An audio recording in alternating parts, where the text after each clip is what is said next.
শুভ সকাল বন্ধুরা, আশা করছি সবাই ভালো আছে, সুস্থ আছো। অপুজিৎ ফ্যামিলিতে সবাইকে অনেক অনেক ভালোবাসা জানিয়ে স্বাগত জানাই। সকালবেলা উঠেই আগে ঠাকুর প্রণাম করে নিলাম বাইরে সদর দরজা খুলে।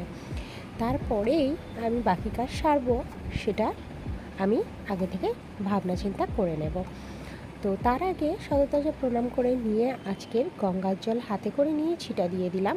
আর ঘট আনার মতো আমার সেই সময়টা ছিল না, কারণ আজকে একদম শরীর দিচ্ছিল না, আর মানসিকভাবেও অনেকভাবে ভেঙে এখন আছি, একটুখানি সমস্যা হচ্ছে। তো মা এখনও ঘুম থেকে ওঠেনি, আর এখন বাজে প্রায় 6:45। তো বাড়িতে কেউই ওঠেনি, তোমাদের দাদা ভাইও ঘুমাচ্ছে, মেয়েও ঘুমাচ্ছে। তো আমি ভাবলাম আমি আগে উঠে গেছি, কাজ তো কিছু করতে হবে, সেগুলো তো স্টার্ট করা যাক যতটুকু পারি। দুদিকেই দুটো রুম বন্ধ, তো সেই জন্য ডাইনিংয়ে বসে বসেই আমি জলগুলো ভরে নিলাম। তো জলগুলো ভরে নিয়ে আবার জলের জায়গাতেই ভালোভাবে সাজিয়ে দিলাম। তো এখন 2-3টে জল বাইরে রাখছি, বাকি সবই ফ্রিজে রাখতে হচ্ছে। বুঝতেই তো পারছো গরম পড়ে গেছে, এখন ফ্রিজের ঠান্ডা জল ছাড়া কালুর গলা থেকে নামে না। তো তারপরেই চলে এসেছি ঝাড়ু দিতে, কারণ এখন সবাই ঘুম থেকে উঠে গেছে আর এখন বাজে 8টা। তো মাও টুকটাক টিফিনের জোগাড় করছিল ওদিকে, আমি ততক্ষণ ঝাড়ুটা দিয়ে নিচ্ছি।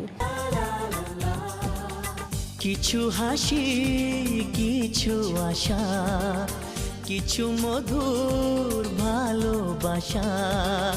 কিছু হাসি, কিছু আশা, কিছু মধুর ভালোবাসা ছুঁয়ে যায় আজ এখন সকালবেলা ঘুম থেকে উঠে কাজের জোগাড়গুলো ভালোভাবে না করে রাখলে, আর কাজগুলো সকাল সকাল না করলে বেলার দিকে না রান্না করতে ভীষণ সমস্যা হচ্ছে। গরম যেমন পড়েছে, আর এই গরমটা তো এখন থাকবে, আবার হঠাৎ করে গরমের মাঝখানে হয়তো বৃষ্টি এসে গেল, বা হচ্ছে কি আবার ঠান্ডা পড়ে গেল। তো এরকম যেমন প্রকৃতির সব নিয়ম আছে রূপ চেঞ্জ করা, তেমনি মানুষেরও অনেক রূপ চেঞ্জ আছে। তো তার মধ্যে দেখো, তোমাদেরকে দেখিয়ে দিলাম কি কি ইনগ্রিডিয়েন্ট সব জোগাড় করে রেখে দিয়েছি, কি কি রান্না হবে। তো সেগুলো নিশ্চয়ই তোমাদের সাথে শেয়ার করব। তো যেটা বলছিলাম, প্রকৃতির নিয়মে প্রকৃতির রূপ তো চেঞ্জ হচ্ছেই, তোমরা দেখতে পাচ্ছ, তেমনি মানুষের রূপ। অর্থ আর স্বার্থ দুটো না ভীষণই বাজে জিনিস, এটা মানুষের চরিত্রটা পুরোটাই বদলে দেয়। মানুষ কী থেকে কী হয়ে যায় নিজেরাই বুঝতে পারে না। কোনো মানুষের হঠাৎ দেখবে একটু পয়সা হয়ে গেলে তারা অহংকার এত হয়ে যায় তার মধ্যে, সে মানে কাউকে চিনতেই পারে না। আর স্বার্থ, এইটা বড়ই বাজে জিনিস। তো মানুষ এমন হয়ে গেছে যে হঠাৎ যদি তোমার কারোর সাথে দরকার লাগে, তখনই দেখবে তোমার সাথে ভীষণ অয়েলিংয়ে কথা বলবে, তেল মেরে কথা বলবে, সারাক্ষণ কথা। তখনই বুঝে নিতে হবে যে তোমার সাথে তার স্বার্থ আছে, সে তোমার মানে তোমাকে দিয়ে কোনো কাজ করিয়ে নিতে চায়। যেই স্বার্থটা পড়ে যাবে তখন দেখবে আর তোমাকে চিনবে না। এই জন্যই বলি, মানুষের স্বার্থ আর অর্থ দুটো জিনিস মানুষের কাছে থাকলে মানুষ দুদিনে তারপরে ভুলে যাবে কাজ হয়ে গেলে। অর্থ আর মানে স্বার্থ দুটোই কিন্তু শুনতেও যেমন এক, কাজেও তেমনি এক। দুটোই মানুষকে একদম চরিত্র পাল্টে দেয়। তো যাই হোক, তোমাদেরকে তো দেখিয়ে দিলাম সজনে ডাঁটা আর আলু দিয়ে পোস্ত যেটা বানাচ্ছি। এটা আমার ভীষণই ফেভারিট একটা এই গরমকালের রেসিপি। আমার বাপের বাড়িতে পোস্ত ছাড়া আবার চলতো না, সবসময় পোস্ত খেতাম। আর সেটা পেয়েছি শ্বশুরবাড়িতেও। শ্বশুরবাড়িতেও সারাক্ষণ পোস্তই চলে। তো আমাদের বাড়িতে সারাক্ষণই পোস্ত থাকে, তা আমাদের বাড়িতেও মানে আমি এখন আলাদা, যেহেতু বাপের বাড়ি শ্বশুরবাড়ি দুটো মিক্স করে আমি পোস্তটা খাই।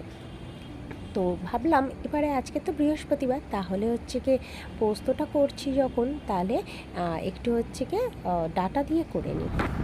চলে এসেছি এবারে ফ্যানের হাওয়া খেতে, রান্নাটা বসিয়ে দিয়েছি দিয়ে, আর এই যে স্পিডে ফ্যান চলছে। আর আমার মেয়ের অবস্থা দেখো, শাড়ি পরেছে, একদম দেখালাম না খালি গায়ে আছে, তো খুলে দিয়েছে, ওড়না দিয়ে শাড়ি পরিয়ে দিয়েছি, খুলে দিয়েছে, আর বেরো উঠছি না।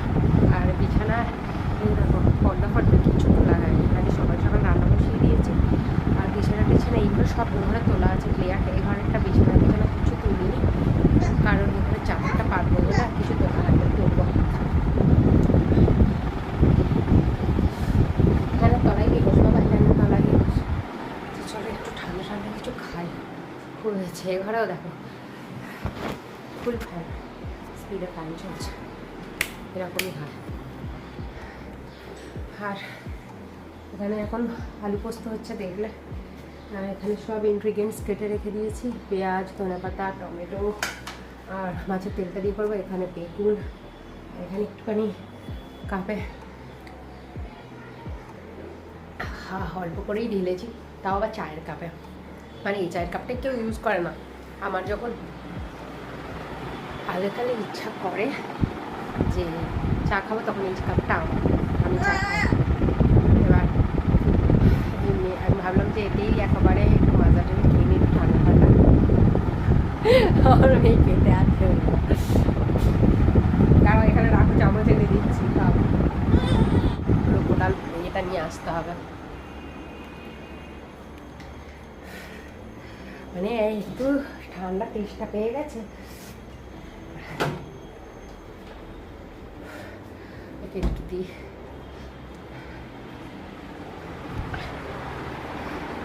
মানে চলো ওকে একটুখানি দিয়ে এটা খাও। আর আমি একটুখানি গলাটা ঠান্ডা করে চামচ, ও স্ট্র দিতে হবে, স্ট্র দিয়ে খাবো। তোমাদেরকে এখানে একটুখানি ক্লিপ দেখিয়ে দিচ্ছি। মেয়ে মাজাটা খাচ্ছে আর বিছানায় পুরো ফেলে ভর্তি করে দিয়েছে। তো যেহেতু খালি গায়ে আছে, সেহেতু আমি পুরোটা কেটেই দিয়েছি, পুরোটা দেখাতে পারলাম না তোমাদেরকে। আর সবাই স্নান করে উঠেছিল, তো তাই খালি গায়ে একটু ছিল। আর আমি এখন স্নান করে নিয়েছি, নিয়ে এখন সিঁদুর পরে নিচ্ছি, নিয়ে আমি পুজোয় বসবো। তো আজকে ব্লগটা এটুকুই। ভালো লেগে থাকলে অবশ্যই এটা লাইক, কমেন্ট, শেয়ার করে দেবে, সাবস্ক্রাইব করতে ভুলবে না। অপুজিৎ ফ্যামিলিতে যারা নতুন এসছো আজকে, তাদেরকে অনেক অনেক ভালোবাসা আর স্বাগত। তারা প্লিজ একটা সাবস্ক্রাইব করে দিও আর লাইক করে দিও। আর যারা আমার পুরনো বন্ধুরা আছে, তাদেরকে অলরেডি অনেক অনেক ভালোবাসা, ধন্যবাদ। তো চলো আজকের মতো টাটা, সবাই ভালো থেকো, সুস্থ থেকো। কিছু হাসি, কিছু আশা, কিছু মধুর ভালোবাসা। কিছু হাসি, কিছু আশা, কিছু মধুর ভালোবাসা।